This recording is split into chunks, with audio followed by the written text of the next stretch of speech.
All right. Thanks everyone for joining us today.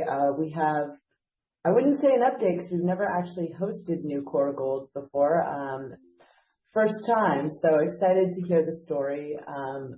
As many of you have probably seen, they're supporting our charity webinar initiative, so appreciate them donating to a food bank. I'll let Luke tell you about that in a few minutes. Just some housekeeping items. I think we'll do a presentation for about 10 or 15 minutes, then we'll jump into Q&A. So if anyone has any questions, feel free to put them in the Q&A box at the bottom and we'll get to those. And as I'm sure you know, this presentation will contain forward-looking statements. If you'd like to know more about those, you can find them on the company's presentation on their website. With that out of the way, I'd like to introduce Luke Alexander, President and CEO of Newcore Gold, who's going to tell us about their very exciting Enchi project in Ghana. Yeah, thanks a lot, Deb, and thank you very much to the entire Adelaide team for putting this together. I think it's a great initiative, and especially at this time of year. So I guess with that, I'm Luke Alexander, President and CEO of Newcore Gold. Our project is in Ghana. It's the Enchi project. It's a development exploration stage project. We're moving it from a PEA to a PFS. And then we have district scale exploration that I'll get into talking about as well. But before that, obviously, the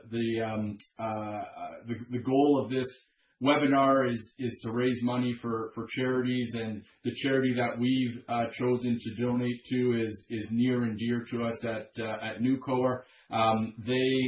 They sponsor a number of programs in Ghana and in Africa. Specifically, they donate to a number of children, underprivileged children, who, without the support of FACE, wouldn't be able to necessarily attend school. So through donating school supplies as well as money for lunches, this group has been able to support a number of children to be able to go to school, and we're going to support them with that initiative for 2026, and we'll be able to support over 20 children going to helping them go to school. A number of these children are either orphans or children of single parents, so their ability to be able to go to school without the support of FACE would be very challenging. So we think it's a great group. It is a Canadian charity, so for anyone who's listening who is based in Canada, there are tax receipts available. You can see the website here, faceforafrica.com, so you can go on there, and if you want to also donate, then we think it's a great cause to donate to. So with that, I will jump into the presentation. Deb already mentioned that we will be making forward-looking statements. So Newcore Gold, as I mentioned, district scale exploration project, fundamentally underpinned by very robust economics that we put out in a PEA in 2024, which we're now taking from PEA to PFS, and we think that will create a lot of fundamental value for shareholders. And then beyond that, we're in the midst of a 45,000 meter drill program to unlock additional value from our district scale exploration project. We are listed on the TSX Venture Exchange. We also trade on the OTCQX. I would also highlight first and foremost that management and board are truly aligned with shareholders through our 15% ownership in the business. This is stock that we've bought alongside shareholders over the last number of years. So there is true alignment from that perspective. As I mentioned, we put out a PEA in 2024, which we're now de-risking to a PFS. And then we're in Ghana, which is a tier 1 jurisdiction. We're on one of the 2 prolific gold belts that sits within Ghana, and we're in the midst of a 45,000 meter drill program. So lots of news flow, lots of drill results to come, and we think with that drilling, we can create significant value for shareholders as well. In terms of my background, I spent the first 20 years on the investment banking side of the business, as in London for 12 years, covering all the big global natural resource funds out of the UK and Europe, advising different ASX, TSX, London listed primarily mining companies, That's where I did a lot of work on in Africa, and ultimately was very attracted to the Enchi project. And since I joined, we've drilled over 120,000 meters across the project. We've put out 3 resource updates, 2 PEAs. We've grown our institutional ownership from 0 to 55%. So a lot has happened over the last number of years. And, you know, the team as a whole is a team with a proven track record of creating a lot of value for shareholders, with a number of very successful companies that the team has been involved in. From a capital structure perspective, we've got a good capital structure, about 260 million shares outstanding. Today, or at the end of September, we had about $10 million, $11 million in the bank. We then, important to highlight, have 19, almost 20 million warrants that have started to come in over the last few weeks, and we expect to continue to come in between now and the end of February. That will bring in an additional $10 million of cash. About 75% of those warrants are held with 4 key institutional investors. And again, we're expecting that money to start coming in January, which will then increase our cash balance by roughly $10 million. So everything we're going to talk about today is fully funded from our existing cash position of $10 million. But then obviously that additional capital will allow us to expand drill programs, do additional work beyond the 45,000 meters and the PFS that we're going to talk about in some detail. We've also got very strong coverage from the investment banking community. If anyone does speak with any of these groups, I would encourage you to get the research. There's a lot of very bullish, sentiment within the research community on our Enchi project in Ghana. We then also have very strong institutional support. We currently sit at 55% institutional ownership. We've grown that from 0 over the last number of years. Ghana, again, from a ESG and CSR perspective, we ultimately look to adhere to as many of the UN Sustainable Development Goals as possible for a development stage company. So working with the local communities, working with the national government is a real focus for us. And as a result, we've got a tremendous amount of support from the local communities, but also from the national government to push this project from where we sit today and ultimately into production. In terms of Ghana, we always refer to it as a tier 1 jurisdiction. It is Africa's largest gold producer, 6th largest gold producer globally. Mining is very important for the economy. It's important for the tax base. And for us at Newcore, it means there's a huge amount of highly skilled labor in country for us to leverage off of and push our project forward. But what we always say is, listen, don't listen to us, but look at what the major mining companies are doing. We currently have 4 of the top 10 largest gold producers on the planet with significant operations in country, including Newmont, Anglo, Gold Fields, and Zijin. Newmont has recently invested another $1 billion into the country, into their Ahafo project, and they've highlighted that it is one of their cornerstone assets globally. So again, for the largest gold company on the planet to be investing that kind of capital into one jurisdiction, I think ultimately speaks to what a great country it is to be operating in. The other thing I'd highlight is we have seen a lot of M&A activity in country, which again speaks to what a favorable jurisdiction it is that all of these companies want to be getting into the country. In terms of where our project is located, we're down in the southwest corner of Ghana. When we then zoom in and have a look at that, you've got 2 prolific gold belts in Ghana. You've got the Ashanti Belt, which has some of the largest deposits on the planet, including Obuasi at 66 million ounces, Tarkwa at 25 million ounces. We're then on the Sefwi-Bibiani Belt, which we've got great neighbors along trend. Chirano and Bibiani sitting at 5.5 and 6.5 million ounces. And then here's that Ahafo project that Newmont owns, which is at 20 million ounces and growing. So lots of very large deposits along trend from us.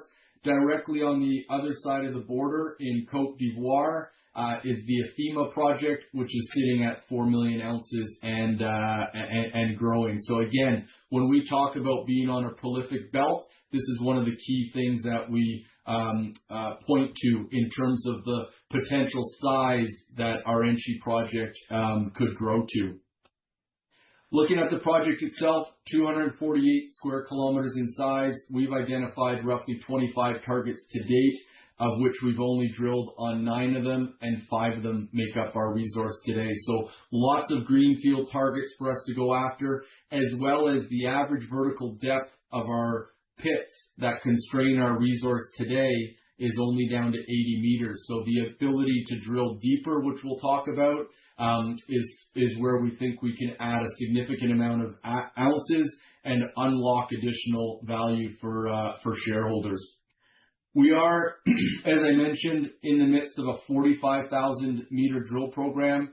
The first part of that, or phase 1 portion of that drill program, has primarily been focused on infill drilling, so resource conversion, taking ounces from the inferred to the indicated category. That's one of the key things that will allow us to go from a PEA to a PFS. At this stage, we feel we've completed the number of meters required to convert the ounces we're looking for. And now with this phase 2 portion of the drilling, we're back to resource expansion, greenfield exploration, which again, shareholders. So with that phase 2, there's a few different things we're looking at. To orient you, this is our Enchi project. From the north to the south, you're looking at 40 kilometers of strike length, so a very large project. Siyum is our largest deposit, followed by Boin, Nyam, Quachikrum, and Tokasea. All of these deposits remain open along strike, so systematically stepping out and chasing these structures is something that we will continue to look to do. We see that as near surface, easier drilling that can add ounces and ultimately expand mine life. We've then identified a number of parallel structures that we're excited to be drilling that we think can ultimately grow the overall size of the mineralized footprint at some of our existing deposits. And then we have previously drill tested areas like Arati, Kojina Hill, Naquanta, Siyum South. These are areas where we've put limited drilling in historically that we think going back, doing additional drilling, following up on the discoveries that we've made will allow us to grow the overall size of our global resource over time. The last thing that we're excited about and a lot of our investors have been waiting for is the ability for us to drill some deeper holes on the project again. So at the moment, we've got 3 diamond rigs that we've got drilling focused on some of the deeper opportunity on our project, and we're looking to get first results out from some of that drilling in January of next year, and then we will continue to have a steady flow of drill results coming from this deeper drilling and expect the drilling to continue right through 2026 with some of that additional capital coming in from the warrant proceeds that will start to or continue to come in between now and the end of February. So what we're looking at here is a long section of our Enchi project, and we're comparing it to the Chirano mine. Again, as I mentioned, the average vertical depth of our pits today is only down to 80 meters. And where you see a lot of these greenstone hosted deposits along the Sekwe-Bibiani belt from us really grow in size and increase in grade is as you start to test some of these high grade feeder zones. So when you look at that 80 meters on our project and you compare it to Chirano, it's pretty clear to see where some of that growth can come from. One of our analysts actually put out a really interesting report looking specifically at this deeper opportunity. And one of the things that he highlighted is that since Chirano put out their initial reserves on their project, their overall resource has grown by about 6.5 times. And where the bulk of that growth has come from, is these high-grade feeder zones that sit on their project. Historically, we've only drilled about 45 deeper holes on our project, and we have had some good success, and we're excited to be following up on that success that we've had with the first drill results coming out in January. So when we look at some of those results, if we go to our Nyam deposit, for example, historically 15 holes drilled here, and you can see some of the grades that we're getting: 6.5 over 4, 5.5 over 8, 5.8 over 7, 5.4 over 9. So these are the types of grades and the high grade that we're ultimately targeting with this additional phase 2 drilling. So very excited about that and keen to get those results out to shareholders starting in January. So that's the exploration side of Newcore. So unlocking the district scale potential of the project is something we're laser focused on.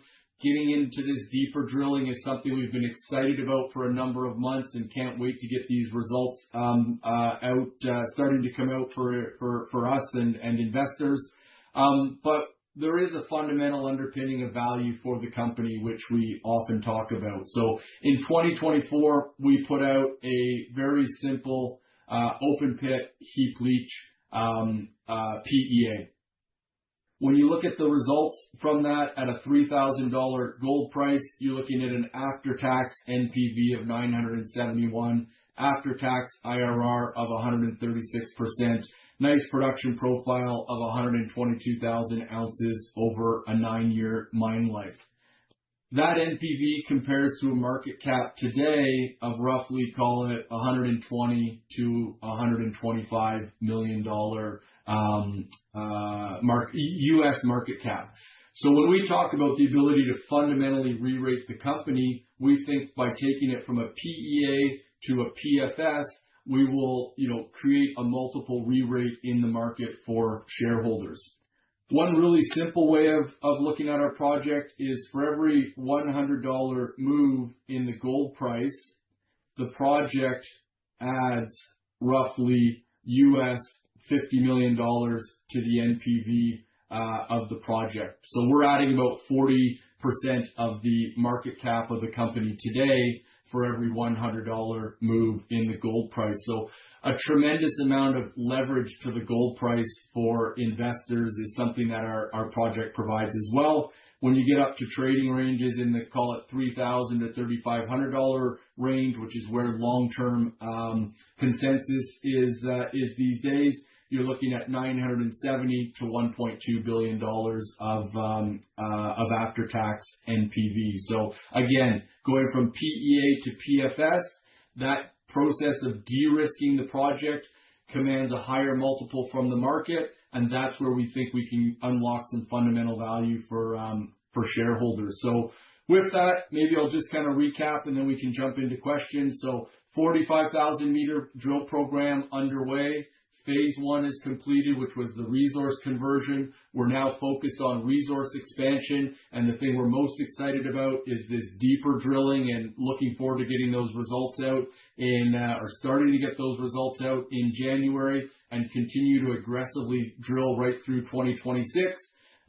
We are getting a lot of that work completed that's required to feed our PFS, and we'll look to commission that PFS in Q1 of next year.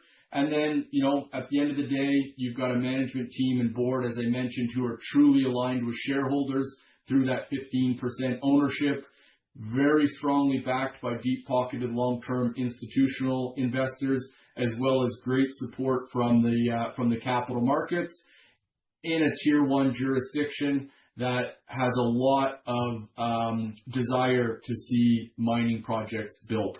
So with that, Deb, maybe I'll kind of hand it over to you for any questions. Yeah, sounds good. And I'll start with a few of my own questions, but like I said, if anyone from the audience has any, feel free to put them in the Q&A box. So I guess just starting with Enchi's positioned as one of the few district scale underexplored gold systems in Ghana, still in a junior's hand. How do you frame Newcore's competitive advantage in a country where most producing assets are owned by majors and mid-tiers? Yeah, so if you look at our project and the stage it's at, going from PEA to PFS, as I've mentioned a number of times, we're one of the two most advanced gold projects in the country from a development perspective. So there's an interesting dynamic in Ghana where you've got some of the biggest gold producers on the planet, as well as mid-tiers, as you've highlighted. There's over 5 million ounces of production per year coming from Ghana.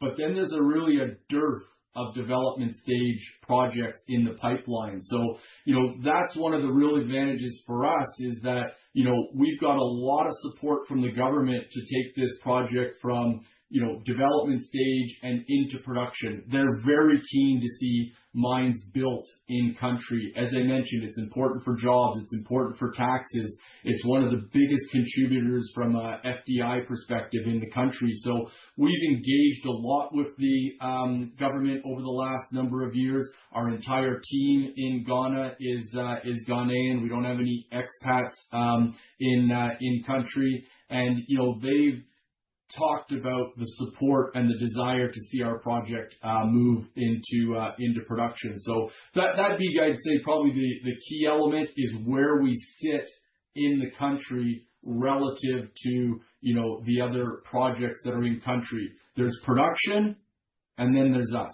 So that that support that we've got is probably one of the big differentiators, and one of the things we can really leverage to fast track this project forward. Staying on the theme of Ghana, can you speak to the merits? I know you mentioned it briefly, but maybe talk a little bit more about Ghana and what differentiates it from its neighbors. Yeah, so as I mentioned, it is Africa's largest gold producer, sixth largest gold producer on the planet, just behind Canada and the U.S. Interestingly, it actually produces more gold on a per square kilometer or per mile basis than Nevada does. So you have a huge concentration of expertise in a relatively small country. So we can obviously leverage all of that. There's, a lot of service companies in country. Ghana is ultimately an exporter of mining services around West Africa. They're an exporter of mining talent around West Africa. So all of those things, when it comes time to development and production, are real benefits for us that we've got those, down the road from us. Small example is drill rigs. Our main drill rig company that we use, Geodrill, is 4 hours down the road. So the ability to have all of those services at our doorstep is a key thing. I'd also highlight that we're seeing obviously a number of countries and governments around the world revising their mining codes and looking to squeeze more out of the extractive industry. And last month in Ghana, we actually saw the government come out and get rid of VAT, so the value added tax. So for exploration stage companies, they've gotten rid of taxes on the exploration that's being done in country. So where we're seeing other countries trying to squeeze more, we've actually seen Ghana go and take taxes away to encourage additional investment into the country. They want to see more exploration. So obviously us already being in country with a very large land package, that's a real advantage for us. It'll just mean, back of the envelope, we can drill 15% more meters, which is what the tax is today.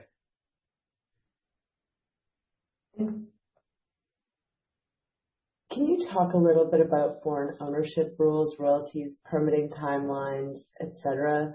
What do you see as the major jurisdictional risks today, and how has your local engagement strategy positioned you for a smoother permitting path? Yeah, so from a jurisdiction perspective, obviously Ghana is in West Africa. West Africa gets a lot of press for a number of the wrong reasons. There are countries where you've got security issues, you've had coups, you've had a number of those issues in neighboring countries. They're primarily the French West African countries. Ghana has had a very stable has been a very stable country for a number of years. If you go look at the various groups that cover elections, for example, you'll see it's been free and fair elections for decades now. There's good rule of law. From a security perspective, it's a very safe country. Whenever I'm there, I just get in a car and drive across the country. We don't have to have security, those things that you see in other parts of West Africa. So those are all real benefits.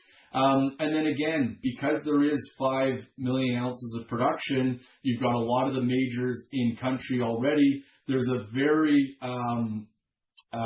very strong kind of mining code already in place that's been kind of worked on and negotiated over the last number of decades. So all of those things are real advantages for us in terms of pushing the project forward. From a labor perspective, as I mentioned, a number of our employees have worked for the major mining companies and the mid-caps in Ghana, so very well-trained workforce. And then beyond that, you've got 2 mining universities in Ghana. So lots of, students coming out of that program. We do internships with a number of them at our project. So all of those things really contribute, to why I talk about Ghana being a tier 1 jurisdiction. And, we're very fortunate to have been able to amass the land package when we did, and now be at a point in a good gold market to be able to move it to a construction decision and ultimately into production. And what is the government royalty structure, and are you subject to any other royalties? Yeah, so there's a 10% free carried interest for the government. There's then a 5% royalty, which is standard across all projects. We then specifically at Newcore have an additional 2% royalty with Triple Flag. And then from a tax perspective, 35% tax in Ghana. Can you talk a little bit about your management team and board of directors? Yeah, so as I mentioned, my background is I spent I started my career on the investment banking side of the business, was 20 years in that area. If we look at at the board, so Doug Forrester, he's our chairman. We worked very closely. Doug, Blaine, Ryan King, they were all involved in Newmarket Gold. That was a $10 million company, vended in the Fosterville asset in Australia, eventually sold to Kirkland Lake for $1.4 billion. That was a very successful company. I worked very closely with Doug, Blaine, and Ryan when I was in London, helped raise a lot of the capital for Newmarket Gold out of investors in the UK and Europe. After that, we worked really closely together on Calibre to buy B2 Gold's assets in Nicaragua. If you fast forward to today, they've now sold to Equinox Gold, and the management team from Calibre has taken over at Equinox and have added over, $6-7 billion of value to that company since those two companies have merged. So we actually have a lot of overlap in terms of our board and the Equinox board. 4 of their board members also sit on our board, and that's really, Doug and Blaine, who helped found Calibre, and when that merger happened, a number of the board members moved over. In terms of the management team, Greg Smith, over 35 years of exploration experience. He's worked on these greenstone hosted deposits around the world. He's been leading the efforts here for the past 10 plus years. Mal Carvasca, she's a key part of our team. She heads up our corporate development, investor relations side of the business, has worked in private equity, has worked in investment banking, and then has worked on the corporate side, including projects in Africa for a number of years. Dan Wilson, he's our country manager. We've got over 50 employees in Ghana, led by Dan Wilson. So he's got a wealth of experience. And then lastly, I'll just talk Alan Pangborn. We brought him on as a technical advisor. Alan's got over 35 plus years of mining experience, was with BHP for 15 years, was COO at SSR, has worked on heap leach projects, has worked in Africa. So, we've really leveraged a lot of his experience as we take this project from PEA to PFS. So high level, that's the management team and board. Why did you get involved, Luke? What was it about this project specifically?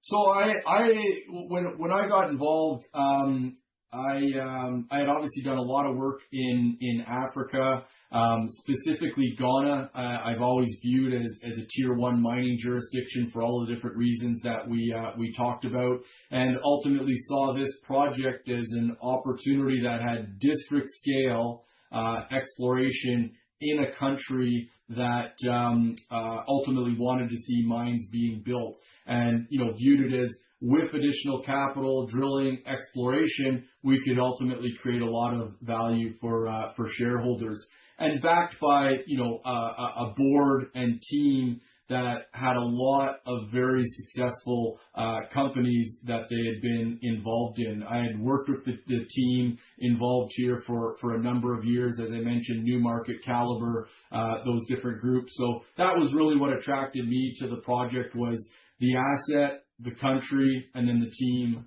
involved. So that was how I got involved. So when I came in, Doug stepped up as chairman, Greg Smith came back full-time VPX, Mal came in to head up our corporate development, IR side of the business. So we really relaunched the company at that point.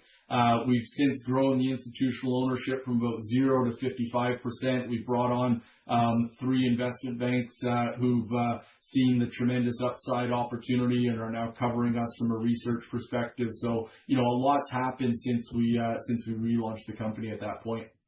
Yeah, you've done a great job building a really strong institutional following. Thank you. Congrats on that. So moving on to this week's news. So earlier this week, you announced additional drill results, which marks the completion of the resource conversion portion of your drill program. Can you talk a bit about these results? Yeah, so these results come from Boin Northwest. So it's one of these parallel structures that I've kind of referred to, that we're going back and drilling, or that we've identified new parallel structures. So it's a combination of stepping out at Boin Northwest, as well as a few resource conversion type holes there as well. So it's an area that we've identified, again, that we're going to want to go back, do additional drilling, continue to step out and chase that structure at Boin Northwest, to ultimately look to grow the size of that specific mineralized footprint, and over time, add additional ounces into our global resource. Nice consistent grades with what our resource is today, but then within that, some nice higher grade as well, which we're always encouraged by. Got it. And so I believe you've announced 30,000 of the 45,000 meter drill program that's underway. What do you think have been the key achievements with the drilling completed to date? What should investors take away from the first phase? Yeah, so resource conversion would be the main thing. Obviously, a lot of it was focused on converting those ounces, but we've also had some real standout results, and I can kind of point to some of those if that's helpful for people. But so resource conversion has been a big focus. So converting ounces within the pit was the big focus to be able to get indicated ounces to take us to a PFS, but also some real standout results. I mean, 2.25 grams over 56, within that almost 4 grams over 15.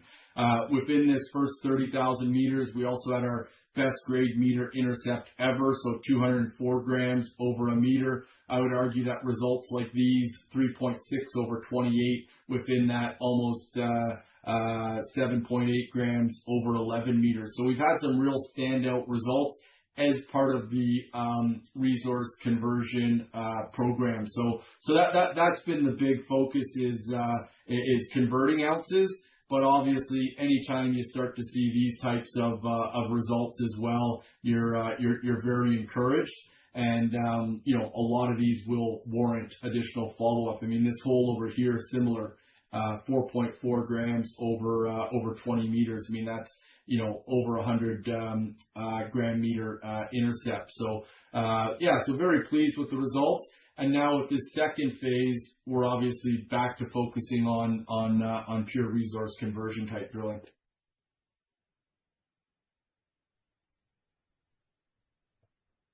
Moving on to your development path. So your potential development path involves a series of satellite pits feeding a centralized processing facility.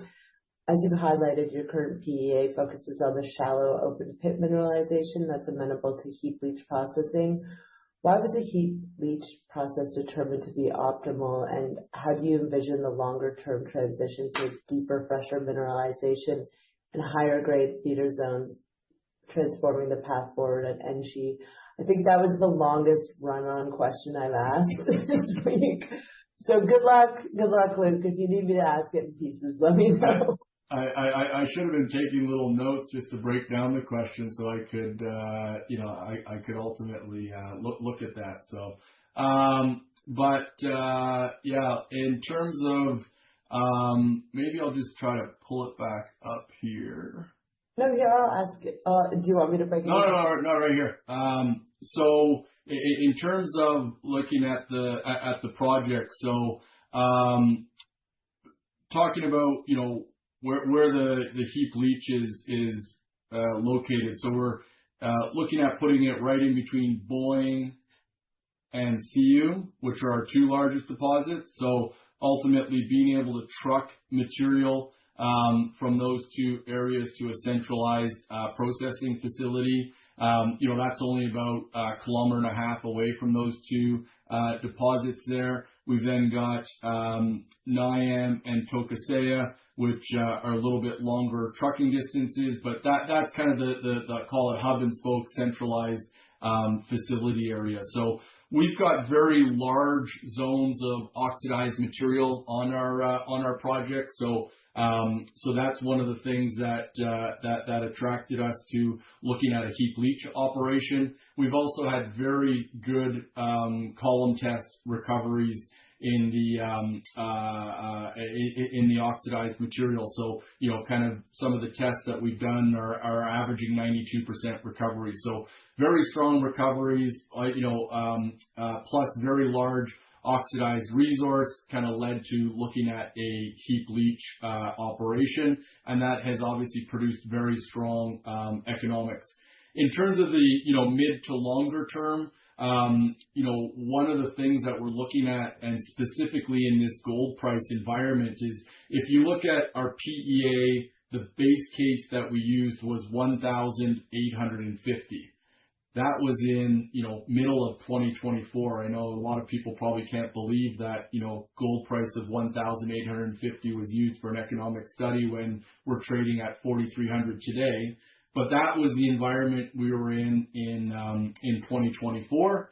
So one of the things we're looking at is obviously there's been a complete change in the gold price environment. And in today's, world of 4,300 or $4,000 gold, obviously every single percent of additional gold that you can recover could add a lot of value to the overall project. So in the mid to longer term, what we're looking at is, at what point does it make sense to potentially put a CIL plant in to ultimately capture some additional recoveries through that, CIL process. So we're looking at a number of those things internally at the moment, doing some trade-off studies as to, would it make sense to put a CIL plant in, and does that justify the additional capex when you can increase the recoveries of the from the project. So those are some of the things that we're looking at right now.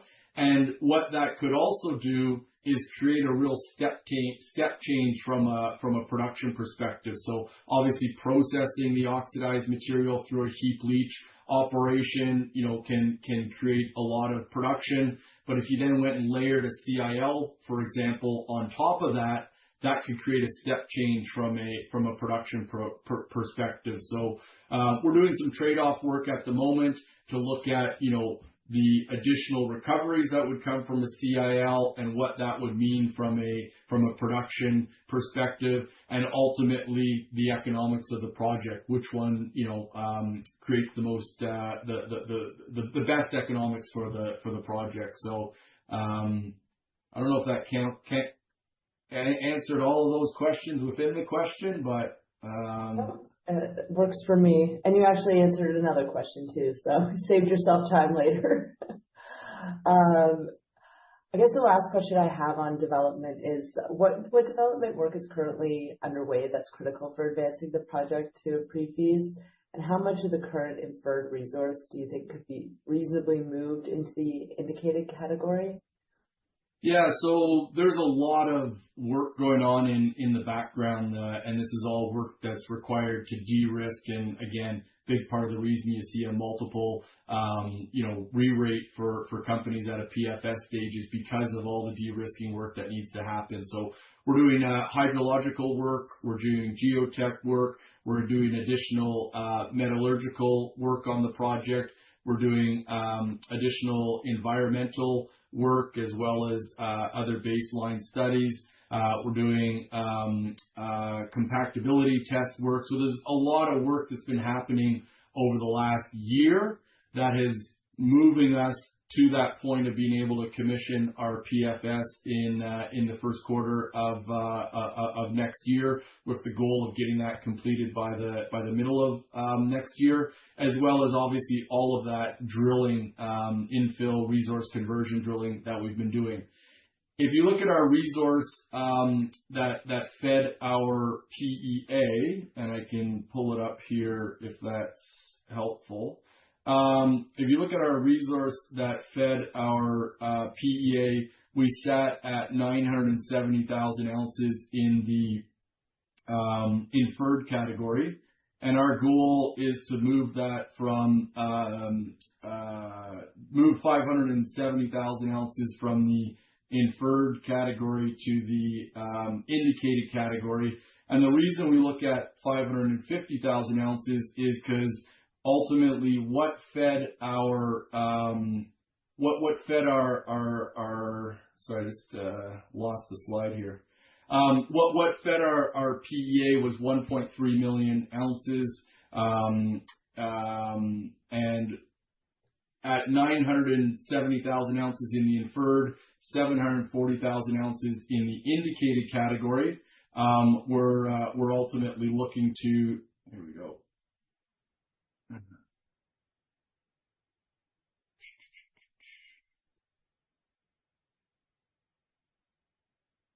All right, so if you look at our resource today, we sit at 740,000 ounces in the indicated category. We've then got another 970,000 ounces in the inferred category. If you look at our PEA, it was fed with 1.3 million ounces of resource.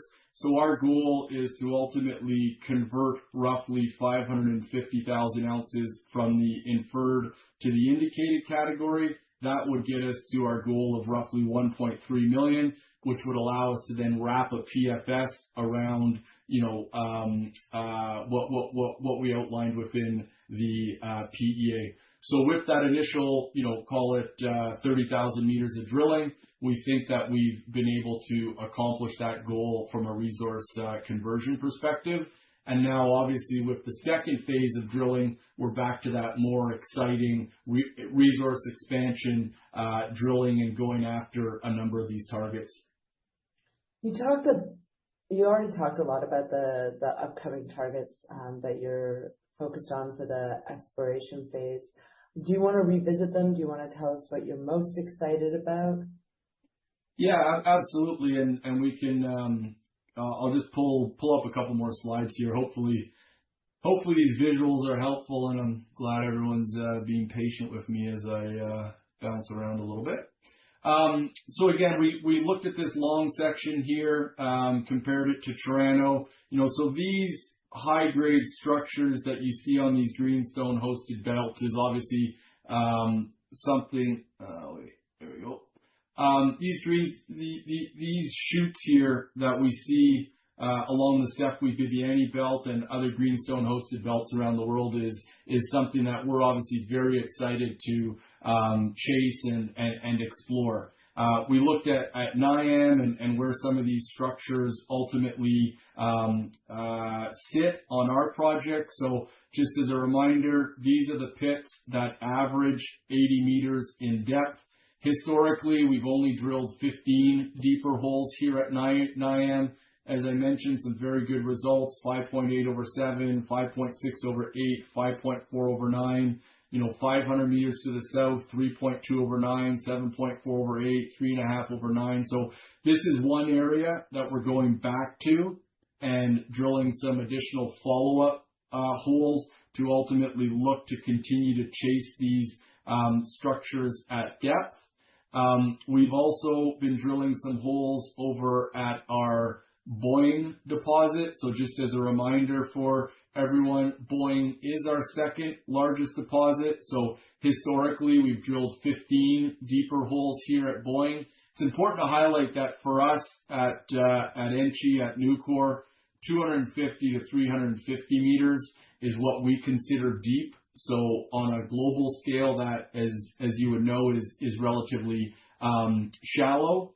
But with that deeper drilling we've done historically, as well as all the drilling that we've done near surface, we think we've started to identify where some of these high-grade structures ultimately sit on our project. So getting back in here and doing some follow-up is what are some of the targets we've been drilling at the moment. And we're very excited again to get those first set of drill results from the deeper drilling back and out to investors in January. And then we'll have a steady flow of deeper drill results coming after that. So I know this is something that a lot of investors have been waiting for and have been very keen, because we all recognize the tremendous upside potential these deeper holes can have from a share price perspective. And that's kind of the focus is targeting some of these high grade deeper structures. And based on the results, we'll then obviously go and look at doing follow-up drilling and continue to prioritize the areas where we're seeing those nice drill results come back from. We're also over at Siyum, which is again our largest deposit.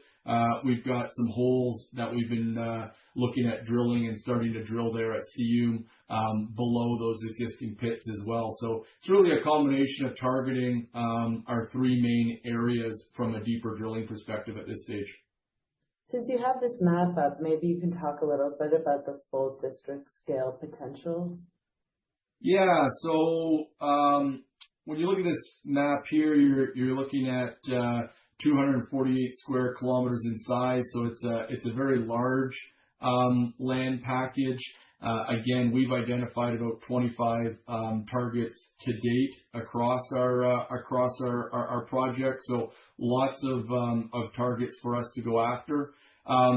One kind of simple way of looking at it is when we look at the airborne geophysics, what you'll see is at our project, and this looks very similar up at Chirano and Bibiani, is you have the main Bibiani shear, which runs to the west of us, north-south.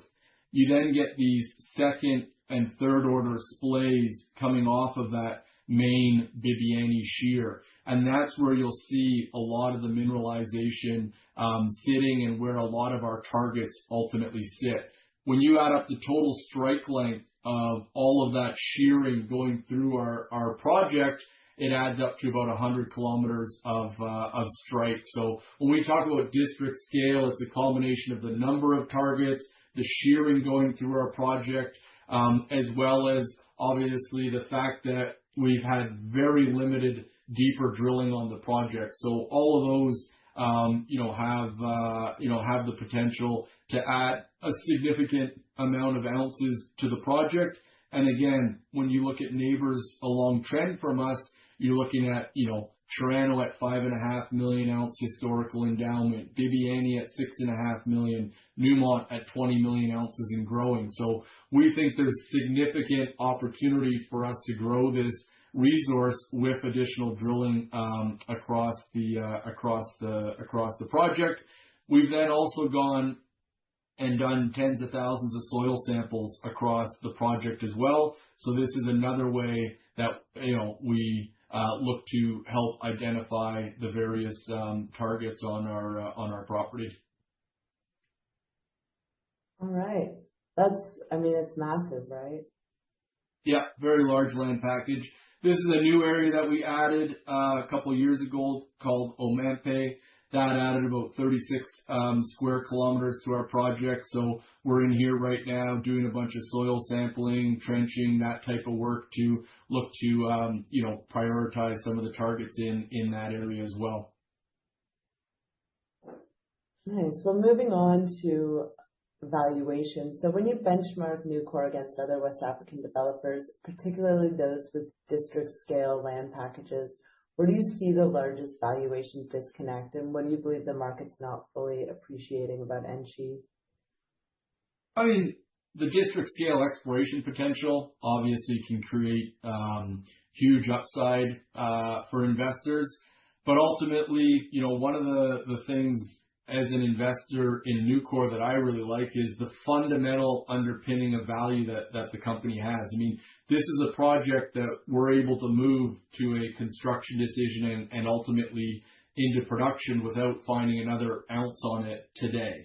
And, when you look at that, again, at let's say a $3,000 gold price, the project produces an after-tax NPV of 971, 136% IRR. That compares to a market cap today of roughly $125 million US.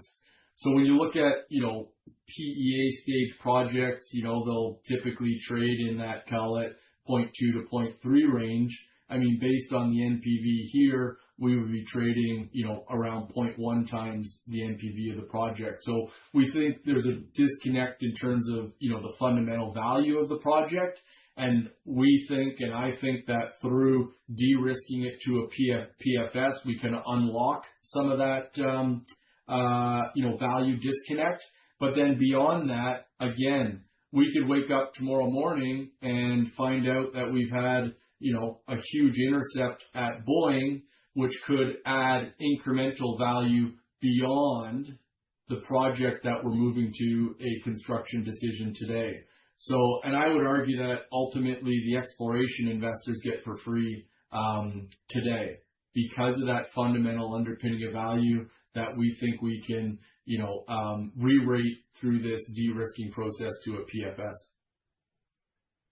So given how much consolidations happen in West Africa and Ghana specifically, do you view Newcore as a future producer in its own right or a likely M&A candidate as you de-risk the merits of the project? How do you think about that? Yeah, so we've obviously seen a lot of M&A activity in Ghana. I mean, here are some of the recent transactions. Again, I think this speaks to the desire for companies to get into Ghana because they recognize it is a tier 1 jurisdiction to be operating in. I mean, the most recent transaction we saw was Zijin came in and paid $1 billion for the Achim mine, which is Newmont's non-core project in country. That was the beginning of this year. So obviously we've got another major company who's come into the country. Cardinal, a number of the listeners may remember that company. Aussie listed. There was a full-on bidding war between Nord Gold and Shandong. Shandong ended up winning out in that, and they've actually just last year poured first gold on that project. So it'll produce 350,000 ounces per year. So to go from buying a project to pouring first gold on a project of that size and scale, 350,000 ounces, again, I think speaks to what a great jurisdiction Ghana is to be able to build projects in, and the reason why we want to see, or the reason why the government wants to see companies come in and ultimately build projects. We've then got, sovereign wealth fund that they've set up in country that's also making direct investments into companies and projects to help move those along and provide that additional government support that helps get projects into production. So for us at Newcore, it's not lost on us that, obviously as we de-risk this project, typically where you'll see M&A is around that PFS, FS type stage that, someone will potentially come along and make an offer to us that we then ultimately need to take to our shareholders and let them decide as to whether they're in favor of that or not. So our kind of, goal, is to ultimately get the valuation to a point that, creates a win for all shareholders if that were to happen down the road. All right. Last question for me as we're coming up to the top of the hour. So what are the top 2 to 3 catalysts over the next 12 to 18 months that you believe could start to unlock and value and re-rate Newcore? Yeah, so I think exploration is obviously, a big one. As we've talked about a number of times on this webinar, we're now focused on that phase 2 portion of our drill program. So targeting those high grade feeder zones that with drill success, we think can create outsized returns for shareholders. But then fundamentally, we think there's a re-rate opportunity as we de-risk this project from PEA to PFS. Our target is still to have that completed by the middle of 2026. So drill results first half of the year and beyond, but then a major catalyst could be that PFS that we put out in the middle of next year, and the re-rate that we expect would happen with that. We've also got, another $10 million worth of warrants that have started to come in, and we expect are going to continue to come in between now and the end of February. Again, about 75% of those are held by 4 major institutional investors of ours who are very supportive, want to see us continue to aggressively drill and push this to a construction decision. So that additional capital coming in would allow us to potentially expand the overall drill program that we're doing, start to get some of the FS work that will be required once we've got our PFS completed. So all of that, I think, could also be a catalyst for the company. So drill results, more cash coming in from the warrants, potential for expanded drill programs, and then the PFS we think could be a major catalyst. I mean, if you go back and look at, the PEA and where we were trading when we put that out and the catalyst that was for the company, we think that the PFS could have a similar impact for Newcore and for our shareholders ultimately. Great. Well, it sounds like you've got a ton of news flow, a very clear strategy to advance the project and unlock value, and in a great jurisdiction. I love Ghana. I don't know if I ever told you I went there. You have mentioned that in the past, and I think one of your colleagues is from Ghana. Yeah, actually, I think she's in Namibia right now, but she is Ghanaian and spends part of her year there.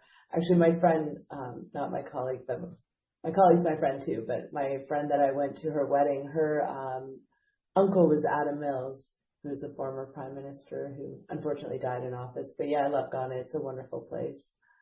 Yeah, it's a wonderful place. And again, Deb and the Adelaide team, I think this is a great cause that you guys have organized for the holiday season and kind of donating your time in return for companies donating to various charities. I think is a great thing to do.